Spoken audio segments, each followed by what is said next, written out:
저에게 이렇게 축복하면서 은혜의 문을 열려고 합니다. 기도로 위기를 돌파하십시오. 시작. 위기의 시대를 살고 있는 것이 틀림없어요. 가족끼리도 저렇게 가까이 하기엔 너무 먼 당신들로 떨어져 있으니 그러나 마음은 더 가까워지시기를 주님의 이름으로 축복합니다. 위기의 시대, 정말 위기예요. 어느 나라 한 나라도 예외가 없습니다. 코로나19로 인한 피해가 있든지 없든지 전 세계가 위기입니다.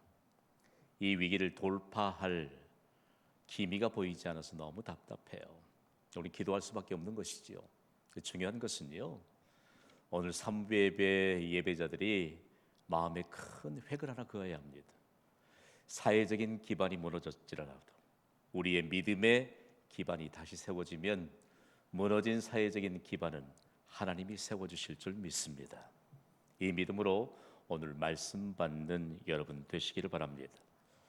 저는 이번 위기 시대에 접어들면서 성도들의 각 가정마다 신앙에 대한 내용들을 다시 한번 살피면서 이 가정에 도대체 무엇이 좀 필요할까? 그리고 이 가정엔 믿음에 관한 기반이 어느 정도일까를 살피며 기도하는 가운데 참 놀라운 것은 경신교회 성도님들 가정엔 위기를 기도로 돌파한 가족들이 많다는 사실입니다. 너무 감사해요.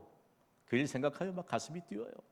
지난 한 주간 동안 말씀에 집중하면서 주제적인 말씀에 관한 내용들을 정리하는데 여러 성도님들의 가정이 눈앞에 펼쳐져 가요. 얼마나 힘을 얻는지.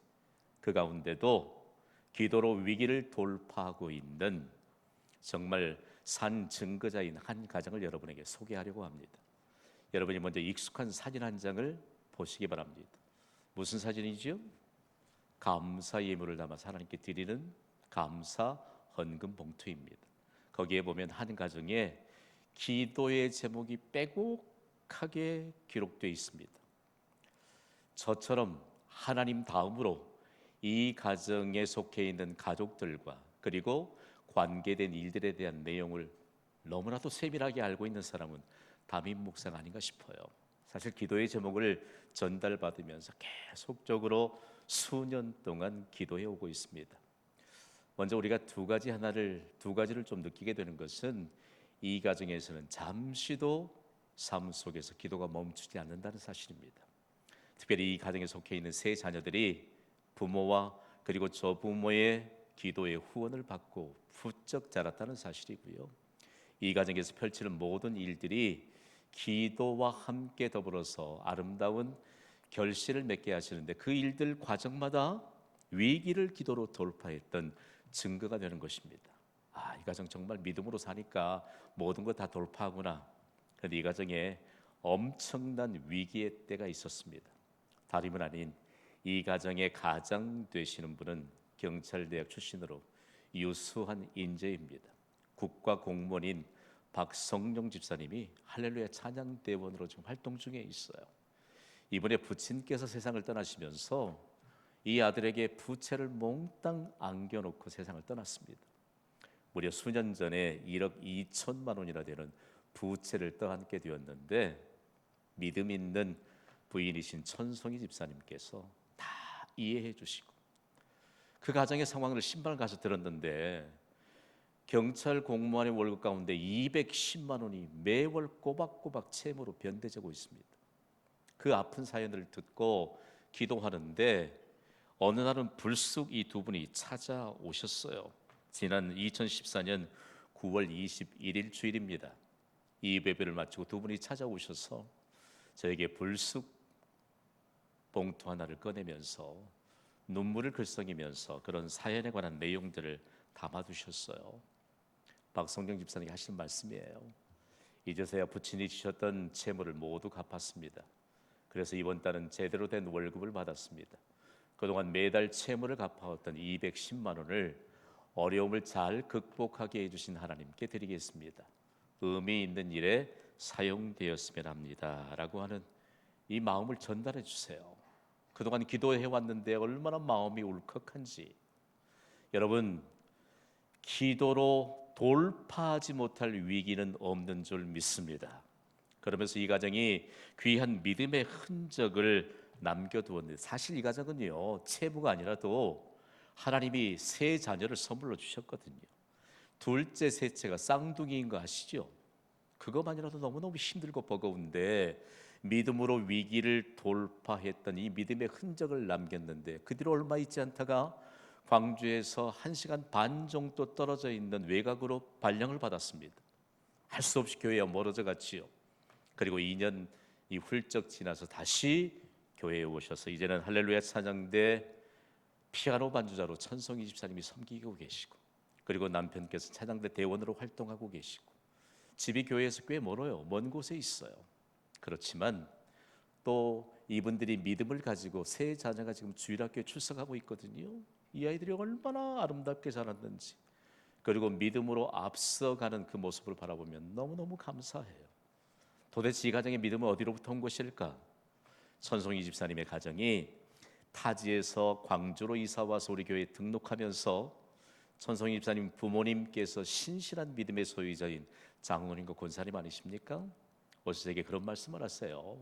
제 딸아이에게 피아노를 전공하게 했던 것은 다른 이유가 전혀 없이 어려서부터 하나님을 찬송하는 도구로 쓰임받기 위해서 그렇게 기도하시면서 준비시켰다는 거예요.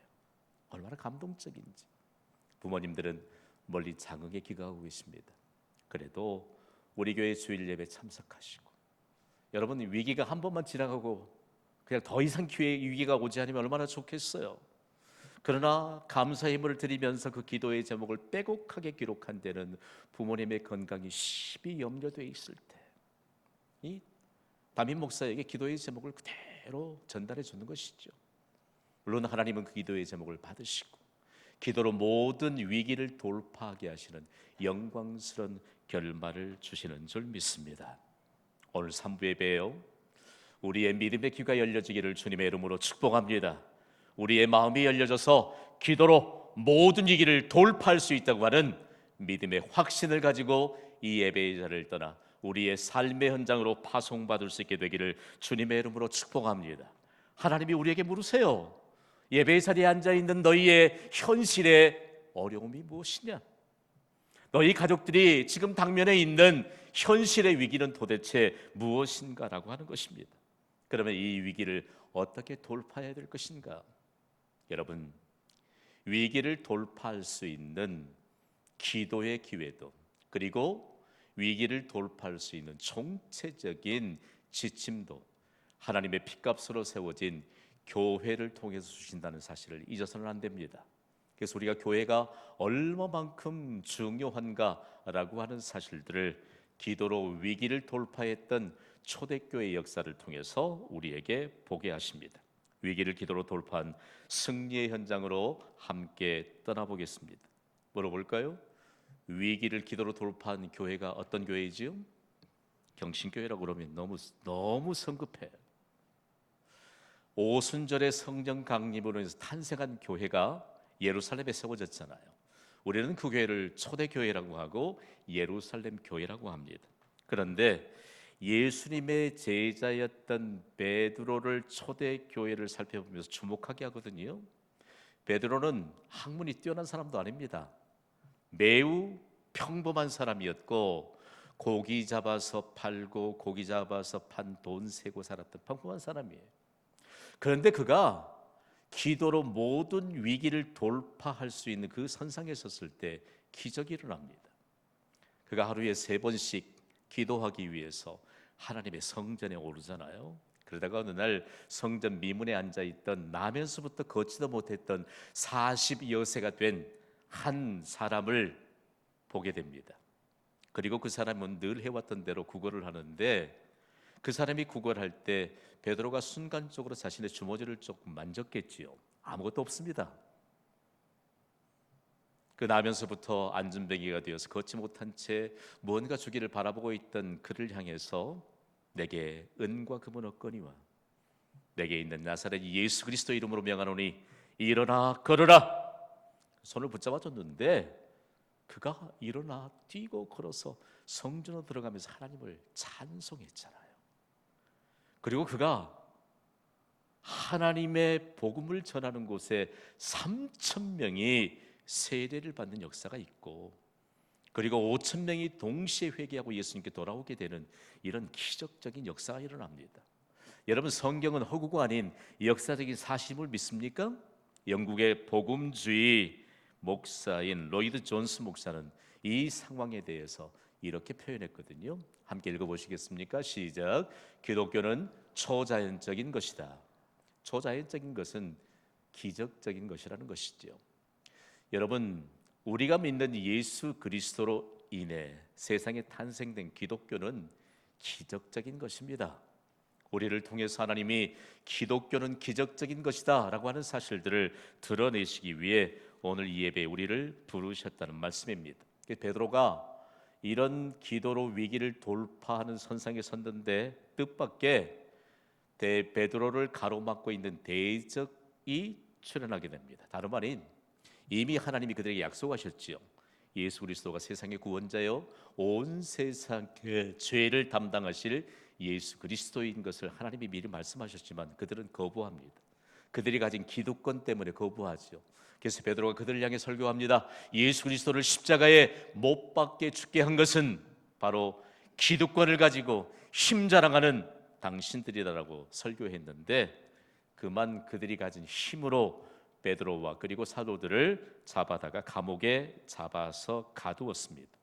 그리고 당시에 산헤드린 공회는 유대인들의 최고의 법률기관입니다. 우리로 말하면 최종 법률적인 판결을 하는 대법원에 해당하지요. 거기에 판결문이 사도행전 4장 18절에 기록되어 있거든요. 우리 함께 읽어보시겠어요? 시작. 그들을 불러 경고하여 도무지 예수의 이름으로 말하지도 말고 가르치지도 말라 하니. 보세요. 어느가 독자가 되었기 때문에 이 말씀을 너무 심각하게 읽어요. 심각한 면이 하나도 옮겨지지 않아요. 그런데 여러분 이거 아세요? 교회가 예수 그리스도의 이름으로 말하지 않으면 세상은 길을 잃습니다. 교회가 예수 그리스도의 이름으로 가르치지 않으면 세상은 희망이 사라집니다. 오늘 3부 예배자들 가운데 나만 잘 먹고 잘 살면 되지, 천만의 말씀입니다. 하늘길이 막히고 나니까 비로소 사람들이 깨닫기 시작합니다. 도대체 이 무너진 기반을 어떻게 세울 수 있느냐? 그리스도인들이 덩달아 사회적인 기반이 무너진 곳에 초점을 맞춥니다. 그러다가 어떤 일이 벌어졌지요? 믿음의 기반이 무너진 채 살고 있습니다.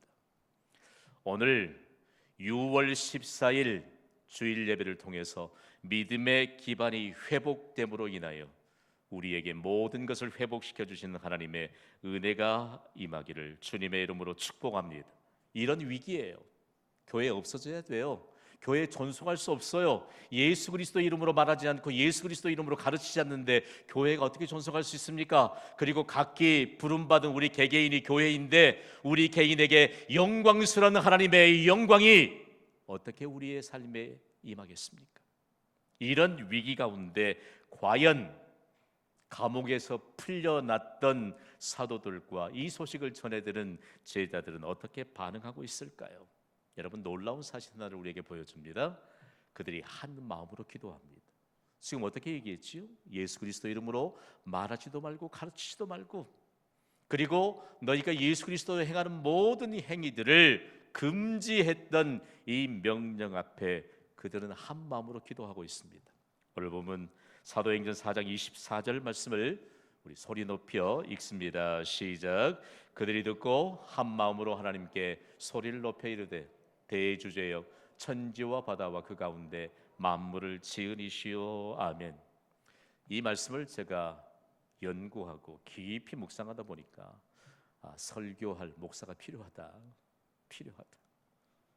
한 마음으로 하나님께 소리 높여 기도했다. 이건 우리가 다 통하는 상식이에요. 그런데 그들이 하나님을 대주제여라고 부르고 있습니다. 아마 대주제여, 하나님을 향해 대주제라고 부르는 것에 대해서 의미가 금방 다가온 분들은 유대인들밖에 없어요. 그런데 우리가 오늘 이 시대를 살아가지만 오늘 현대적인 용어로 우리가 얼마든지 이 하나님의 호칭을 이해할 수 있다는 얘기지요. 제가 대주제여 하면 여러분은 아무도 도전할 수 없는 권세자여 이렇게 한번 대답해 주세요. 좀 멋지게 리드미컬하게. 준비되셨나요? 대주제여, 하나님은 아무도 도전할 수 없는 권세자이신 줄 믿습니다. 그래서 우리가 하나님의 이름만 불러도 아무도 도전할 수 없는 하나님의 권세가 하나님의 이름을 부르는 자에게 임하게 되는 줄 믿습니다. 오늘 이 예배에요, 이런 놀라운 하나님의 권세가 이미 임하였어요. 그런데 이 대주제라고 하나님을 향해 이렇게 부를 때 하나님의 주권이 선포되는 것이거든요. 하나님의 주권이 무엇을 통해 선포되느냐? 하나님은 창조의 하나님이시다. 하나님이 말씀으로 온 땅과 천지 만물을 창조하셨습니다.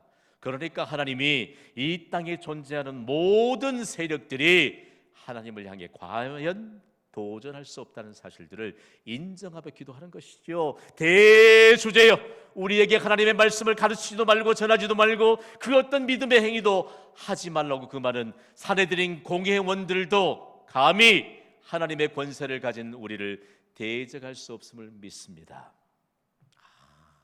이 기도가 얼마나 하나님의 권세를 불러오게 됐든지, 그리고 그들이 하나님의 주권을 인정했을 땐 인류의 역사는 인간의 선택이 아닌 하나님의 선택입니다. 오늘 2부 예배를 섬기는데 하나님이 그런 확신을 주세요. 우리에게 조금 아쉬움이 남아있잖아요. 후회감이 막 밀려올 때가 있습니다. 내가 좀 그때 이렇게 할 걸. 아니요. 인류의 역사는, 우리 개인의 역사는 인간의 선택이 아닌 하나님의 선택입니다. 그러므로 우리는 위기 때마다 더 기도로 돌파해야 되는 믿음의 역사를 세워가야 합니다. 동의가 되시면 아멘 하시기 바랍니다. 우리가 잃지 않아야 될 것은 기도로 위기를 돌파하는 개인의 믿음의 역사를 간직하는 것입니다. 만약에 우리에게 위기를 기도로 돌파하는 이런 믿음의 역사가 없다면 우리에게는요, 계속적으로 반복되는 후회의 연속이라는 것입니다. 오늘 한번 3부 예배는 조금 여러분에게 같이 좀 뜻이 전달되는지 확인하고 싶어요. 김 목사가 전하는 말씀이 여러분의 기전에 들려오시거든 아멘으로 화답하셨으면 좋겠습니다. 들으세요. 저는 지난 주간에 그렇게 담대하게 설교했어요. 저는요, 오늘 이 시대를 살아가는 그리스도인이 온 세상의 해답인 주일 예배가 회복되면 하나님이 주일 예배가 회복된 모든 예배자들 모든 것을 회복시켜 주실 줄 믿습니다. 그 결과가 뭐지요? 사도 바울이 로마 제국의 심장비인 로마에 세워진 교회가 그땐 지하에 있는 냄새나고 각회하고 어두운 지하에 교회가 예배 터전을 만들고 기도 터전을 만들 때 너희는 하나님의 나라를 소유한 그리스도인들인데 너희가 바로 하나님으로부터 칭찬을 받고 사람들에게도 칭찬을 받는 사람이다. 당시에 제가 로마 교회 성도라고 하면요, 사도 바울에게 되게 그냥 저하게 했을 거예요. 아니, 지금 우리가 목숨 연명하기도 어려워서 겨우 어두컴컴한 지하 세계에서 예배하고 찬송하고 있는데 우리가 지금 하나님의 칭찬, 사람의 칭찬. 그런데 로마 교회 성도들이 그 말씀을 받았습니다. 여러분, 이 시대 여러분 모두를 하나님의 영광으로 존귀하게 관을 씌워주시고 어디를 가든지 하나님의 칭찬을 받고 사람들의 칭찬을 받는 존귀한 주의 백성으로 오늘 이 예배를 통해서 여러분의 삶의 현장으로 파송받을 수 있게 되기를 주님의 이름으로 축복합니다. 그리스도인은요, 자존감이 있어요. 하나님이 우리에게 어떤 직분을 줘도 그 직분으로 사는 거 아니에요. 그 직분을 통해서 우리에게 하나님이 영광과 존귀의 관을 씌워주십니다. 그러면서 하나님의 칭찬받는 사람, 사람에게도 칭찬받는 사람, 그리고 하나님의 비밀을 전수받고 이 하나님의 비밀이 내가 가진 물질이 하나님의 비밀과는 비교가 되지 않는다는 것을 깨닫는 자에게 세상의 모든 것을 회복시켜 주시는 하나님의 은혜가 임합니다. 이것이 경신교회 지난 15년의 역사예요. 우리 개인의 인생의 역사도 기도로 위기를 돌파한 믿음의 흔적을 가진 자들을 통해서 여전히 나타내 주시는 줄 믿습니다. 중요한 것은 우리 현실이 아무리 어려워진다 할지라도 중요한 것은 기도로 위기를 돌파하는 일입니다. 그런데 이들의 기도가요, 얼마나 참 권세 있는 기도였는지 몰라요. 오늘 보면 사도행전 4장 29절을 우리 함께 읽습니다. 시작. 주여 이제도 그들의 위협함을 굽어 보시옵고 또 종들로 하여금 담대히 하나님의 말씀을 전하게 하여 주시오며 절대 권력을 가지고 있는 사내들인 공의 판결문이에요. 그런데 담대히 하나님의 말씀을 전하게 하여 주시옵소서. 앞에 좀 붙어 있잖아요. 뭐가 붙어 있죠? 그들의 위협함을 굽어 보시옵고. 우리가 당면한 모든 삶의 현장에 도사리고 있는 모든 위험 요소, 위기를 하나님이 보시는 줄 믿습니다. 다 보세요. 그 현장에서 기도로 위기를 돌파하는 우리를 하나님이 도우십니다. 모든 문제를 해결해 주십니다. 이 은혜가 우리 모두에게 임하게 될 줄 믿습니다. 그런데 그들의 기도를 좀 엿보면 이들의 기도는 그냥 위기 때만 했던 기도가 아니에요. 오늘 보면 사도행전 4장 30절을 보면 분명한 해답을 알 수 있어요. 읽습니다. 시작. 손을 내밀어 병을 낫게 하시옵고 표적과 기사가 거룩한 종 예수의 이름으로 이루어지게 하옵소서 하더라. 아멘. 사내들인 공회에서 뭘 금지했지요? 예수의 이름으로 말하는 것과 예수의 이름으로 가르치는 것과 실상 예수의 이름으로 해답을 얻는 모든 일을 금지시켰는데 그들이 기도하잖아요. 거룩한 종 예수의 이름으로 이루어지게 하여 주옵소서. 이 기도예요. 그런데 그들이 이 기도문을 보면 손을 내밀어 병을 낫게 하시옵고 표적과 기사는 기적에 관한 총체적인 표현이에요. 하나님이 손을 내밀면 모든 병마저도 낫게 될 줄 믿습니다. 하나님의 백성들은요, 하나님이 손을 내미는 것은 하나님이 그 능력을 행사하시는 것을 그대로 표현했던 내용입니다. 오늘 이 시대를 살아가는 우리에게 있어서 진정한 위기는 무엇일까? 당시의 의학이 요즘처럼 발달하지 못했던 그 시대에는요, 질병은 가장 큰 사회적인 위기였습니다. 이 질병 못 이겨내잖아요. 사복음서에 예수님이 병든 자들을 가르칠 때 그것은 한 사람의 문제가 아니고 사회적인 문제였습니다. 나병 못 고쳤어요. 그러니까 사회적인 문제지요. 고질병이었던 혈루증 고치지 못했습니다. 사회적인 위기였죠. 그러나 사회적인 위기가 한 사람의 믿음을 통해서 고침을 받게 될 때 사회적인 위기를 돌파할 수 있는 근거가 무엇인가? 바로 그것이 기도였다는 사실들을 가르쳐주고 있습니다. 오늘 여러분, 이 시대를 살아가는 우리에게도 질병은 위기입니다. 사회적인 위기요, 개인의 위기입니다. 그러나 오늘 이 예배를 통해서 손을 내밀어 병을 낫게 해주시는 하나님의 치유의 능력이 임하기를 주님의 이름으로 축복합니다. 그러면서 언제 질병이 나았을까? 언제 질병이 나았을까? 여러분, 저보면 좀 건강해 보이세요? 건강하게 안 보여요? 건강 타고난 것 같아요? 여러분이 마스크를 착용해서 입의 모양을 못 보니까 여러분, 건강 타고난 사람이 어디 있어요? 어디 있어요? 누구든지 결혼하면 아이 낳고 피임을 해야 되는 것이 상식으로 통하던 게 일반적인 생각 아닐까요? 아니, 10년 동안 아내가 아이를 갖지 못할 때 사실 모든 것 다 점검해 보면 심각한 위기예요.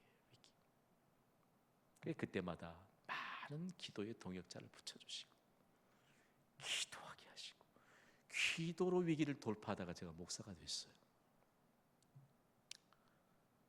오늘 우리에게 있어서요, 저는 하나님이 반드시 저를 복 주실 줄 믿습니다.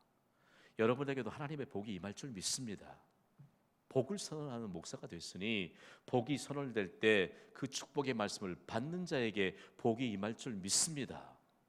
여전히 우리가 어떤 위기를 당면에 있다 할지라도 이 기도를 우리가 좀 더 세밀하게 살펴보면요, 위기를 기도로 돌파하면 그 어떤 일들에 관한 내용들도 우리가 이제는 겁내지 않고 하나님이 더 큰 위기를 우리 앞에 펼쳐 보인다 할지라도 능히 기도로 위기를 돌파하다는 이 믿음에 확신이 들게 되고, 나로 인해서 수많은 사람들이 담대한 믿음을 갖고 하나님의 축복의 무대에 선다는 사실들을 우리가 잊어서는 안 돼요.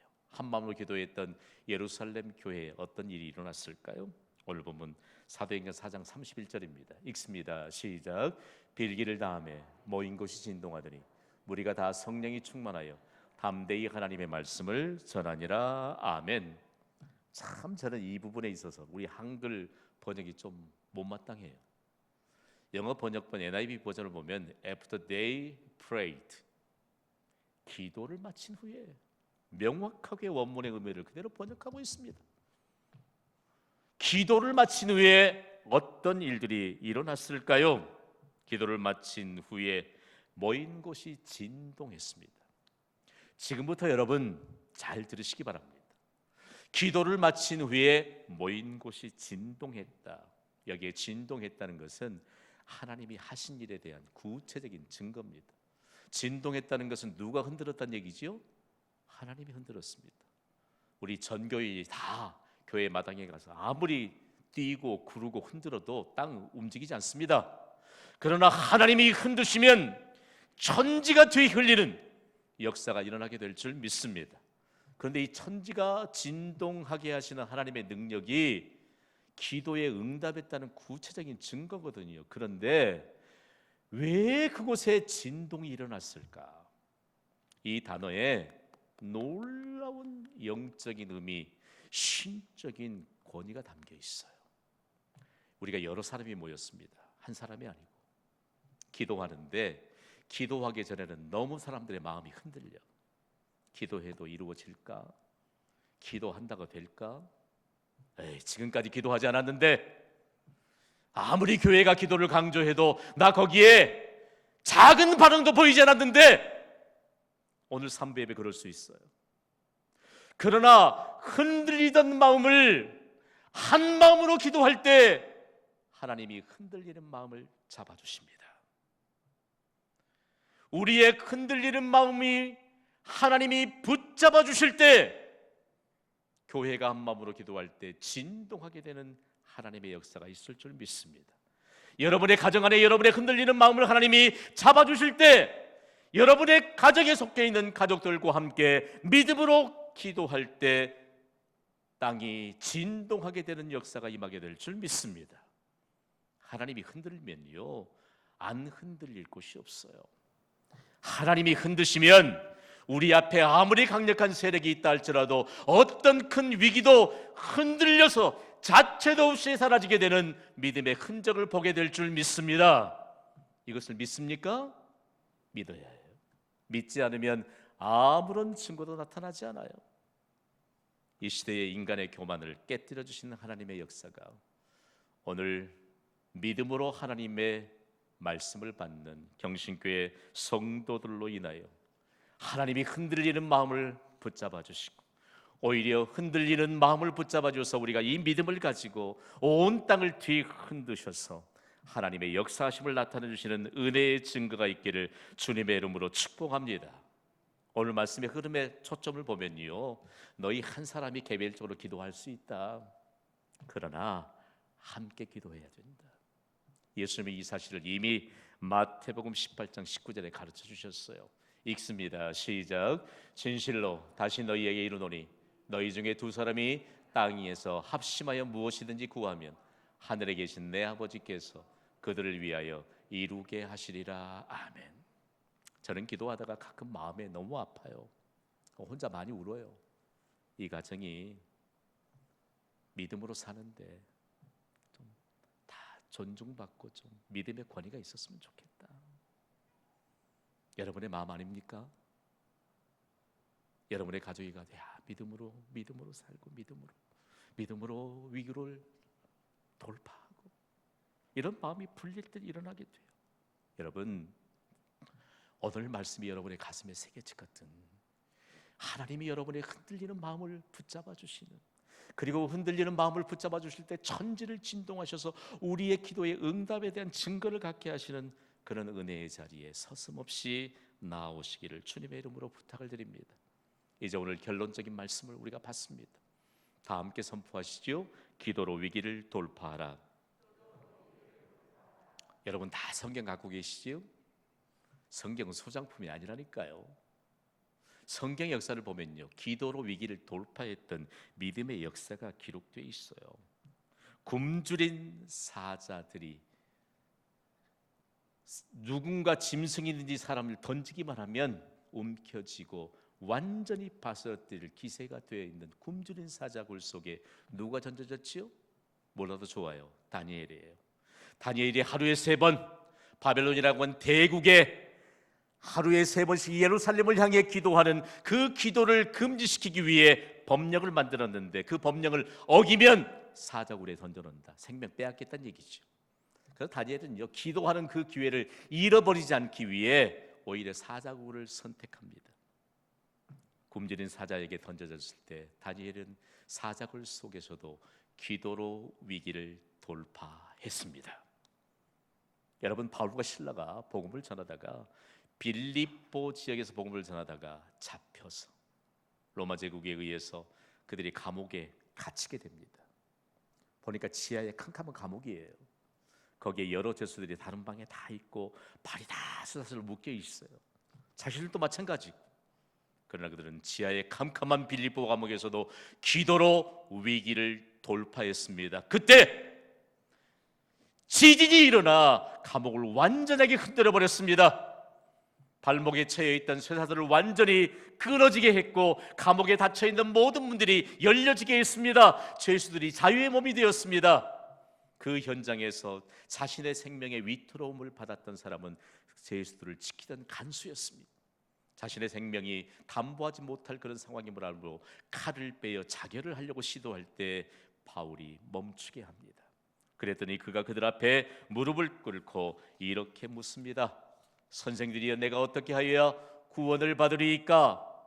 이때 기도로 위기를 돌파한 바울이 그에게 이렇게 선언합니다. 다 함께 읽습니다. 시작. 주 예수를 믿으라. 그리하면 너와 내 집이 구원을 받으리라. 아멘. 이 말씀은 한날 성경의 구호로 기록된 게 아닙니다. 캄캄한 지하 감옥에서도 기도로 위기를 돌파한 바울에게 주셔서 온 세상을 향한 구원의 메시지가 되게 하셨습니다. 삼배배를 섬기는 예배자 여러분, 우리가 기도로 위기를 돌파하면 온 세상을 향한 축복의 메시지를 주실 줄 믿습니다. 이것이 우리의 가정의 자랑이 돼야지요. 이 시대를 사는 그리스도인들의 자긍심이 돼야지요. 기도하지 않으니까 힘을 다 잃고 살아요. 다 잃고 살아요. 기도로 위기를 돌파할 수 있습니다. 사무엘 차드렉은 그의 경험으로 이런 의미 깊은 고백을 남겼어요. 읽어볼까요? 시작. 마귀의 한 가지 관심은 그리스도인들이 기도를 하지 못하게 하는 것이다. 그러나 마귀는 우리가 기도할 때 심히 두려워 떨게 된다. 이번에 고백록을 읽는데 너무 가슴이 불타올라요. 기도로 위기를 돌파했던 토일이라고 하는 사람은 기도 역사에 큰 근대적인 획을 그었던 사람입니다. 이 사람의 고백을 한번 읽어볼까요? 시작. 기도는 하나님의 무한한 은혜와 능력의 창고를 여는 유일한 열쇠이다. 하나님의 존재와 하나님이 가지신 모든 것을 움직이는 것은 바로 기도이다. 아멘. 우리 인생 앞에 놓인 위기는 무엇입니까? 기도로 위기를 돌파하여 승리할 수 있음을 믿으시기 바랍니다. 잠시도 기도하기를 멈추지 마십시오. 그리고 한밤으로 기도하는 축복의 자리를 여러분 사모하며 잠시도 머뭇거리지 말고 그 자리를 향해 달려가시기 바랍니다. 기도로 위기를 돌파하며 승리하는 거듭거듭 축복의 메시지와 온 세상을 향한 하나님의 장엄한 역사의 메시지가 기도로 위기를 돌파한 여러분의 삶의 현장에 충만하게 되기를 주님의 이름으로 축원합니다. 축원합니다. 기도하겠습니다. 이 시간 우리 가슴에 한번 손을 얹어 보겠습니다.